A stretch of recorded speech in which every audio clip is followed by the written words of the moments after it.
Welcome, friends. This is Archangel. Ah, dear old mom. You know, we are all so indoctrinated with our indebtedness to mom for the 9 months of inconvenience that we caused her, followed by the stretching of her skin and vagina in order to squeeze you out. Then there is the crying and the diapers and the sleepless nights, and all the things that she ceaselessly does just so you can exist. Yeah, we have all been inundated with our absolute debt obligation to mom, and thus subjugation to her service for our very lives, as well as the service of all mothers and all potential mothers, which pretty much covers the entire female population. Meanwhile, the guy who slaves his life and vitality away to protect and provide for this lady as she raises offspring only to have society worship her for this role she is absolutely supported in. Yeah, this guy is a chump, whom we devalue as we marginalize his contribution, mock his genitalia and intellect, and ultimately blame him for everything possible. And furthermore, when push comes to shove, he gets sacrificed in order to save the fair maiden, that we might maintain society's love affair with females, which justifies their exaltation. That pretty much sums up our cultures. Gynocentric. We elevate and exalt females, while conversely, we devalue and deem males expendable. Yet, the reality is, these grand angels that we call mothers, they are still female, and this means they are self-interested and contemptuous of males. Talking less than favorably about mothers, any mother, is like spitting in the holy chalice, because mothers, we are told, are the closest thing to God on this planet. That's how much they are utterly worshipped, and since females in general are angelic and males are demonic, thus any ill talk of females or mothers comes from an insolent demon spawn who desecrates his dear mother's sacrifice and stains her holy reputation. This is how much we deify females with offspring. Indeed, no one likes to admit the not-so-fuzzy side of mothers in actuality. We care not to address truisms about females or mothers, like the fact that more than a few mothers have children for numerous reasons that do not involve love and tender caring. They accidentally get knocked up. They are using kids as control or leverage against males to extort from them, or they use kids as a paycheck from the state. Some have kids in order to have a little workforce on the farm or ranch. They have children for ego, to have this personal experience of being this glorious divine being that we call mommy. They have children in order to plow a clear path in society, because now, being equipped with children, they have an exemption card for any situation by claiming it has some bearing on their children, and everybody lets her skate by, cutting in line at the grocery store, or holding up the plane at takeoff, or leaving work early because it involves her child. Having a kid gives you a mommy pass to get nearly everything you want, and have males service you even if you are not pretty. By using the mommy card, which in combination with the sex and fragility card, thus they get everything they want from these knuckle draggers. However, the point here is that most females have children for self-enriching reasons of protection, provision, or the personal experience, not from a place of wanting to dedicate her life to another being that will fill diapers, break stuff around the house, and be sassy and rebellious when they hit their teenage years. But rather, females have children for personal, self-enriching reasons, and then they turn around and make this being feel indebted to her for a few months of back soreness, stretch marks, and maybe some vaginal tearing on the way out. So, into slavery, males are born, in more ways than we can count. Yet, we do not put the same obligation on daughters as we do sons. Male offspring are somehow more indebted to mothers, because she had to carry this nasty, stinking, testosterone-producing dude in her precious feminine grail for months on end, only to give birth to a creature that will one day rape, pillage, and plunder females and oppress them. Now, there are many sacrifices mothers make, no question, but what no one wants to talk about is the malicious, sadistic side.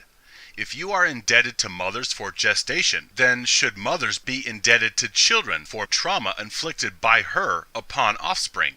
If she abuses them or is neglectful, if she is emotionally manipulative the way females are with males in romantic scenarios, should she then be made responsible for mistreatment? If she drinks whiskey and smokes crack while she is pregnant, should she then in turn be indebted to that child because of the damage she has caused? If she simply talks ill of the developing baby or has thoughts of anger against the child developing in her, which can cause psychological detriment to that child, should she then be obligated to that child the way we currently charge children with indebtedness to their mothers? I have to tell you that the reality of the situation is that mothers have a very shady side because they can do nearly anything to their children and turn around and be seen as benevolent angels because they are a mommy. Now, some mommies are outright abusive and others, the majority, are more nuanced and passive-aggressive. I realized this the other day while having a conversation with a couple of guys, and one mentioned that his mom used to pop his zits, and she would go after his brother and pop his zits as well. Then another guy said, yeah, his mom did the same thing when he was a teenager. Curiously, other males over the years have relayed this little seemingly insignificant bit of trivia to me. And what cinches up this observation is that my mother did the same thing. She would come up and pop zits on my back and my face and make me sit there through it. The zits on my shoulders hurt the most. Now, I really have not heard of a mom picking a teen daughter's zits, or conversely, I do not know of any fathers popping teen daughter's zits, or son zits for that matter. No, this is uniquely a mother-to-son trespass, probably because males are more likely to have acne because of their shifting hormonal patterns. Anyhow, this is a curiosity and actually reveals quite a lot. For one, females feel entitled to physically trespass males, but specifically offspring.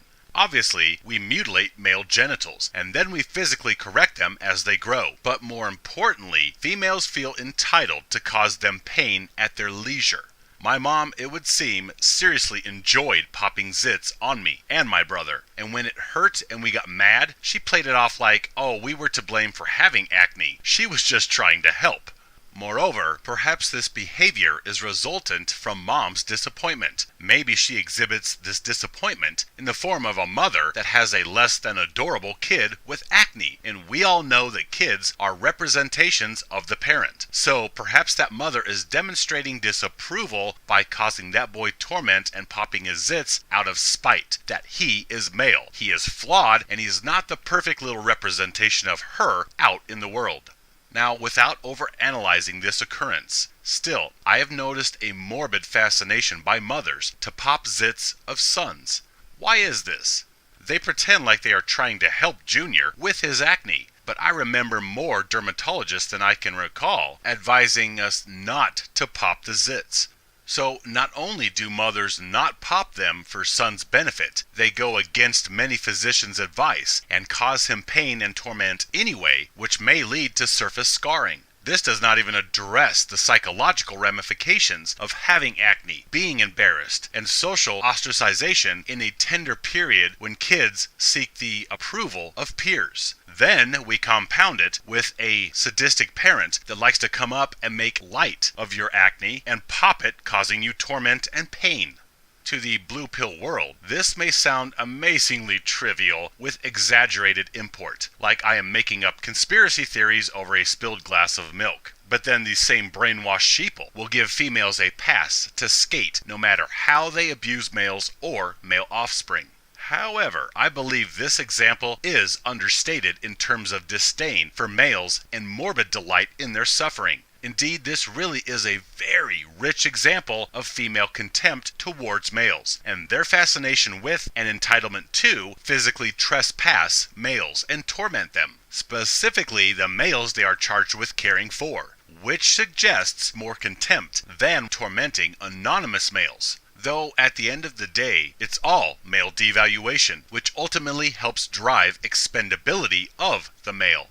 So there is really no caring, legitimate reason for mothers to do this other than sadism in some form for males and their male offspring, especially when a mother would sneak up and ambush a son with a shoulder zit pop, which happened to me more than I can remember. There is nothing caring about this. It is covert, sneaky, and dare I say mothers take some morbid satisfaction in this. Or mothers would tell kids to hold still while she dug at your face. And if it hurt or you got mad, she would throw in the shaming tactics about growing up or being tough, etc. Either way, this action of mothers onto sons follows the societal paradigm where we take satisfaction in trespassing males and causing them pain and annoyance. This is a very suggestive occurrence, and it hides deeper shades of non-fluffy sentiments towards males. Yes, I am aware that some mothers and daughters can't stand each other, and maybe some mothers pick some daughters' zits. But friction between mother and daughter is more an alpha-female animosity, rather than a mother unconsciously demonstrating contempt for females in general. Mother-daughter friction is much the same as father-son friction. It is a fight for dominance. But more to the point, mothers are female, and females have preference for females and female welfare. So even if mothers accost pimples on daughter's face, they would not take the same delight in popping a daughter's zits that they seem to get by tormenting sons when they attack his acne. I bet if people are really honest and assess certain motherly behaviors or occurrences from their past without the rosy glasses, they will realize many behaviors like this are more subtle actions of contempt as opposed to outright abuse, which are hidden because it seems as though it is not outright abuse, though there are plenty of mothers that outright abuse their boys. And in other videos, as well as Green Eggs and Man, I outline a disturbing number of cases where mothers have maimed, burned, and outright cut off their helpless sons' genitals. Really, think about how mothers hurt their sons. They have bias against males, and that bias gets passed on to males. So, at the very least, that son hates himself and other males, and thus psychological damage is nearly ubiquitous. Mothers can't help but impose their male disdain onto their sons. And such contempt bleeds through to action, such as the aforementioned torment through zit popping.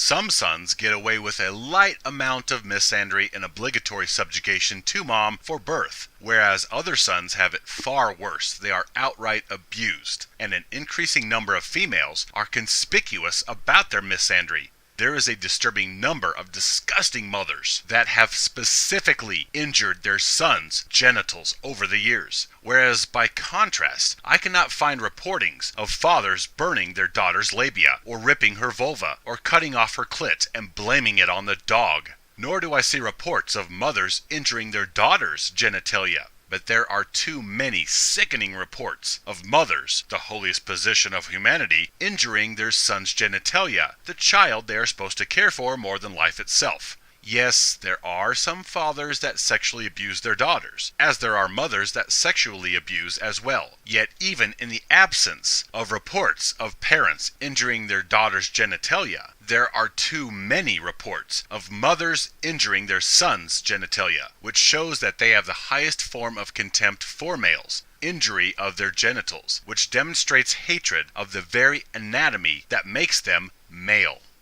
How can we trust infantilized women children, divorced of responsibility for their actions, to occupy the most exalted position in society, motherhood, and care for a helpless being? Many women abuse their position and angelic reputation to commit all manner of assault against a being that she is supposed to care about over her own life. Indeed, it may be painful to look back and admit a mother's callousness or malice. Yet, once we scrap the motherhood exaltation and debt propaganda, then we will begin to see more and more zit-type examples that demonstrate agenda, not motivations of selfless love. We need neutral perspective and rationality when observing mothers. They are not the holiest of holies. They are not unbiased, impartial love and kiss dispensers. They are mortal and fallible, and they are female before they are mothers, meaning they come programmed with all the biases and predispositions of females, in much the same way that males are male before they are fathers. Yet, we exalt mothers and degrade and mock fathers. Look how many mothers order the genital mutilating of their newborn sons, and then talk to me about unconditional love and protection and care from these altruistic angels. Give credit where credit is due. To mothers that genuinely sacrifice, yes, recognize and thank them. To the rest who mistreat their sons, give them the blame that they rightfully deserve. And no, you do not owe them some sort of forever debt for birth. They had you for their own enrichment, whatever that reason was. You are not bound to indentured servitude to any mother, especially zit poppin' mamas. Friends, stand with me. Live free.